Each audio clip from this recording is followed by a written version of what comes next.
Where do I start? I thought I would just make a video and share with you my story. I was born in the north of Italy, in a city called Bergamo. I spent 26 years of my life there. I was an only child, and I realized only when I was 10 years old that my family was different from everybody else's, and I never really gave much thought about it actually when I was little, but my parents split up when I was very, very small, like tiny. I was less than a year old, and there were a few attempts of kind of going back together. They didn't work. For me, it was normal. It was just how life was and how my parents were with me, and I realized only when I got to middle school that, yeah, it was different. It was very different from loads of other kids that were in school with me, and an experience that was kind of normal until then. It kind of shifted in comparison with other kids. I was very exposed to art. Both my parents, in their own ways, always tried to encourage me in pursuing art. My father has always been very much interested in writing. He has published a few poetry books. My mom, more of a mathematical mind, but she was always interested in art. So I remember going to art shows with her, exploring art. Yes, it was a happy childhood, quite normal, but only later on I realized that there was so much back and forth between my mom's house and my father's house, and my father used to call me the girl with a suitcase, actually a little backpack. I would go from one house to the other one. I always felt like two different worlds, and the fact that my parents didn't have an amazing relationship, even need therapy to discuss this further. I felt like I was the connector between these two separate worlds. I felt like my father's house was one entity and my mom's house was another entity. There were different rules, different ways of doing things, and I felt like I was in the middle of both, trying to understand what life was for me, as well as kind of create a connection between two parts of my life that were very much distinct and fractured. Despite this imbalance, somehow I felt like my life was always very balanced, as I said, until I got to middle school, and probably hormones and through puberty and everything, I just couldn't understand where I was coming from, how these two worlds that never really even spoke to each other could have made me. In the meantime, I was always painting, I was always creating art, and I always enjoyed it a lot, but I didn't want to go to art school. And at that stage everybody was just wondering why Elisa has been creative since the moment she was born, doesn't want to go to art school. And back then, in that specific moment of my life, I just needed structure and rules and to understand how all my life was coming together, and somehow art school didn't feel like that. And also I was very afraid someone could take art from me and judge it and not make it enjoyable for me anymore. It was something I had to protect so much that I pushed away this art school idea, and I was like, absolutely, this is not happening for me. I decided to do classical studies instead.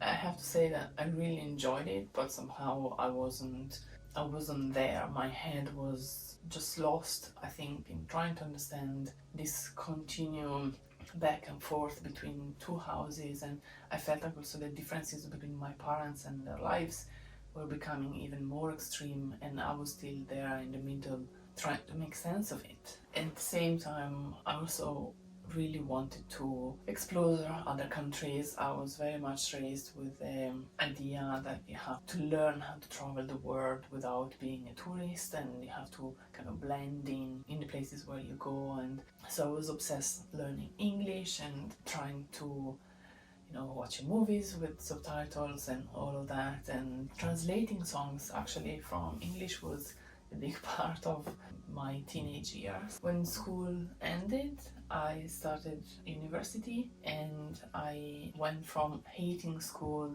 to loving so much what I was doing in university. It was a completely different world. I think I really found my true passion. I studied industrial design in Milan, and I loved it. I loved every minute of it, and It was so much fun, and I think somehow I was channeling all of this creative energy that I had in so many different areas of my life. I ended up doing my master degree in industrial design as well, and when I graduated, I was so happy. I just felt like a massive accomplishment, also because kind of became so different from my experience before in secondary school. So I graduated, and I absolutely knew that my path would take me outside of Italy. While I was in college, I was painting, but I kind of always had this idea that as an artist, you're never really going to make a living out of it.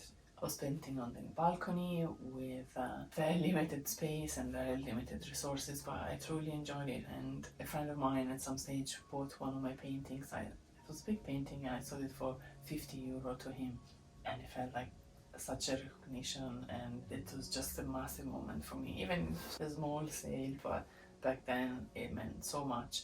The moment after university, I knew I wanted to leave, so I kind of selected London. I decided to move there, and packing my life in a suitcase and leaving home and moving to London was something that I had to do. I had to understand different parts of me, and also being detached from this back and forth that I always had in my life. I just felt like I had to be by myself and understand who I was without all that. The days in London were absolutely amazing. I have these memories of walking a lot and trying to understand who is Elisa without Bergamo and all of that. And I really enjoyed being in London, and it was a bit of a struggle economically, but it was fun, and I was applying to loads of different jobs, and a bit random, to be honest. And then a friend of mine just sent me a link of a company that were hiring, and without even looking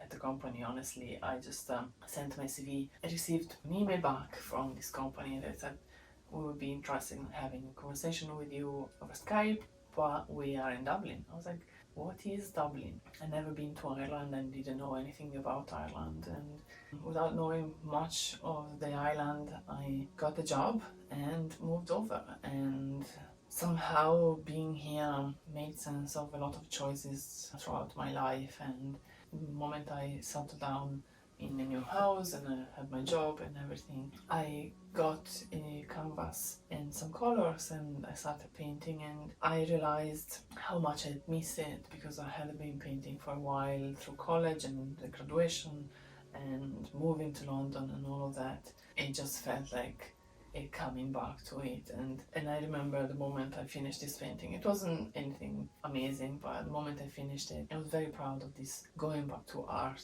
And then at some stage I was working for a new company. One of my colleagues, she was trying to get back into art herself, and she said, why don't you put yourself on Instagram? And I was like, social media is not for me. But she brought it up a few times, and I was like, okay, give it a try. Worst case scenario, I'll delete my account after a while, and that's it. I got on social media, I posted few images of my paintings without really, paying too much attention on what I was doing, but I had these paintings that I had done. And I remember it was a Sunday night. I was at home with my then boyfriend, and I received a message on Instagram from a shop in Dublin, and they asked me if I wanted to show my artworks in their store. I still remember jumping on the couch by the excitement, and we had a bottle of wine we opened to celebrate. I was just so happy, and somehow that moment, it felt like all the art that I had put out throughout the years that I never really thought about selling more than just a very quick thought. All of that somehow translated in my head into something that could happen for me, that my creativity didn't just belong into a little corner of my house or a hobby, you know. I could actually make a living out of it. And with all excitement in my body, I replied and I said, absolutely, I would love to do it. And a couple of months later, we had our first exhibition, and I had 6 paintings there, and all of them sold in the space of a month. And for me, it was just a massive achievement. I was so happy, and I just felt like it was a very strong recognition for all the work that I had put in, very invisible for the rest of the world, but I had put in my art, and my creativity somehow was getting recognized. That stage I had started already painting with sponges, but it wasn't something that was very much defined in the same way it is now. It was more something that I enjoyed, and I really liked the fact that I could create gradients and have this transition between colors. And the more I painted with sponges and the more I evolved my style from natural sponges to this kind of sponges, I realized that this connection of 2 colors somehow was for me the representation of my childhood and my upbringing, trying to make sense of 2 separate entities and make them become one, which was my effort as a child, my thing to understand when I was younger. And now, even as an Italian in Ireland, trying to find my own balance between 2 separate cultures, my upbringing and the place where I decide to live, and make them one. And gradients, because for me the starting point of every kind of artwork I have always created was always color. Gradients allow me to do that and bring 2 separate things becoming one, and try to understand when a color really becomes itself. That's something I have been obsessed with for a long time, and I think I was creating gradients even before actually understanding why I was creating gradients. It was something so deeply rooted in who I was as a person and who I had become that it was coming out without even knowing why it was coming out. And the moment you understand you can make a living out of your own passion, it's just amazing, and you can justify and understand so much that's happened to you to make all of that happen. And now I'm here. I wish I could have recorded this video from the new studio, but it's taking a little bit longer to be ready, so I'm here sitting on the carpet in the spare room in our temporary home. What really fascinates me, even looking at my art now, is the way you paint your art, and what comes out sometimes is so deeply connected with who you are, and sometimes you don't even know. The landscapes, I think they kind of came up as a progression of my art, and being obsessed with waking up in the morning and looking at the sky and sunrises and all the early mornings, catching the train, going to work. And also when I was younger, going to university, I was on the train every day looking out and admiring the sky, and it's always changing colors, and all of these experiences have translated into my art now. Thank you so much for watching. I hope I didn't ramble too much. It just feels like drawing out sentences. I hope they make sense. If you have any questions, just ask away. I'm here.